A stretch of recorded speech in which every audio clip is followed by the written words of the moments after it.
Judith, I mean, obviously he is the world champion. We want him to recover from the tailspin, but you see an inaccuracy and you immediately start worrying.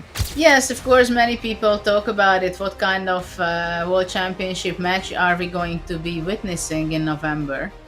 But I think the whole world is rooting for Ding to be in the best shape he can and play well, because that's what we want to see in a World Championship match, to see a really good world champion playing there and a fantastic challenger. But for Ding it was not easy since he became a world champion. It seems that he's a fantastic player, nobody doubts it, but he's kind of struggling with his form ever since. So as far as the upcoming World Championship match goes, I think I've said this before, but it'll probably be very decisive one way or the other. At this point, I think Gukesh is a very clear favorite, but since you want hot takes, I would say that, I tend to think about things in a way where everything happens for a reason. I think that if we are objective about the situation, a Ding win would be very bad for chess. With all the interest in India at the moment, I think that a Ding win would perhaps set chess back by 2 or 4 years. My hottest take is that I don't treat it as a World Championship match. For me, World Championship match was always the match for the title of the best player in the world. I think the history of the World Championship matches that started, by the way, here in St. Louis, with Steinitz facing Zuckertort back in 1886, has ended with Magnus Carlsen. There were 16 world champions.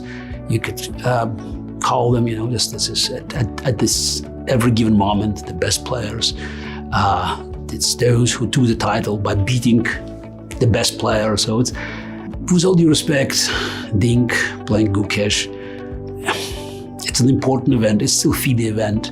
It's a quote-unquote official title.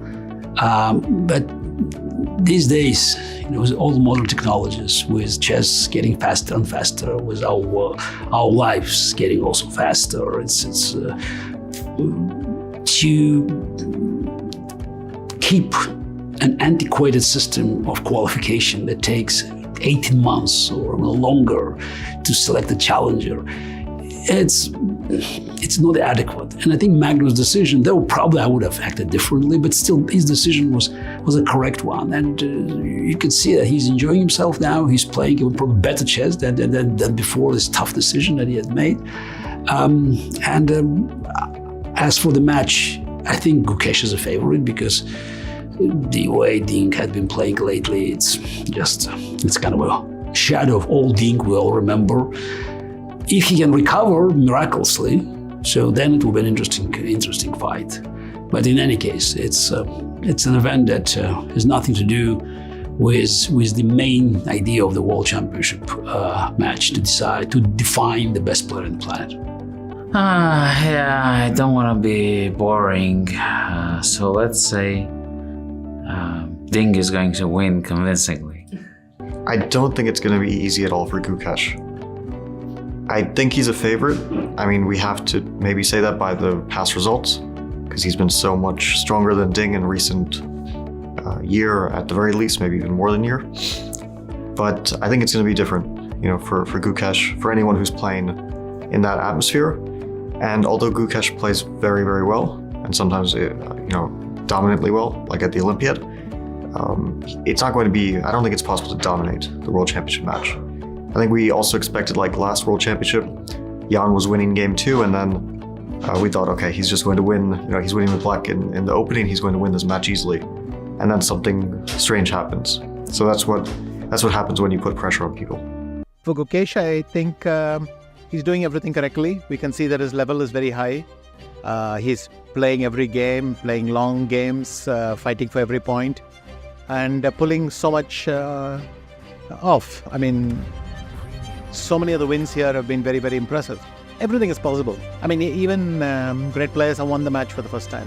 What Gukesh has done is incredible.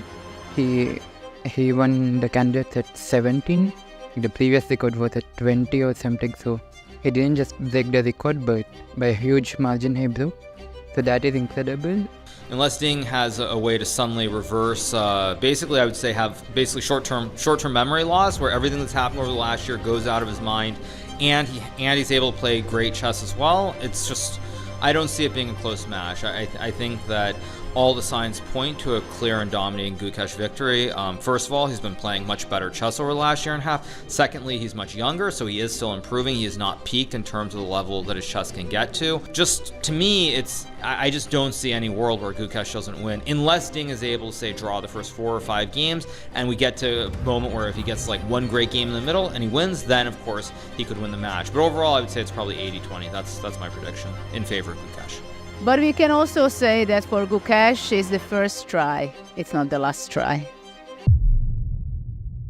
In any tournament, I want to put up a good performance. It doesn't really change anything because there is also Ding in this tournament and we have the match coming up soon. But yeah, I want to play my best in this tournament, and this is a separate tournament. The match will be a different experience. So it does not matter a lot, but yeah, I want to perform at my best.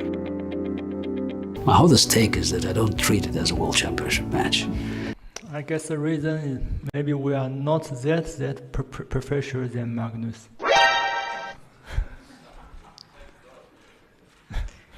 You're very honest. We appreciate that.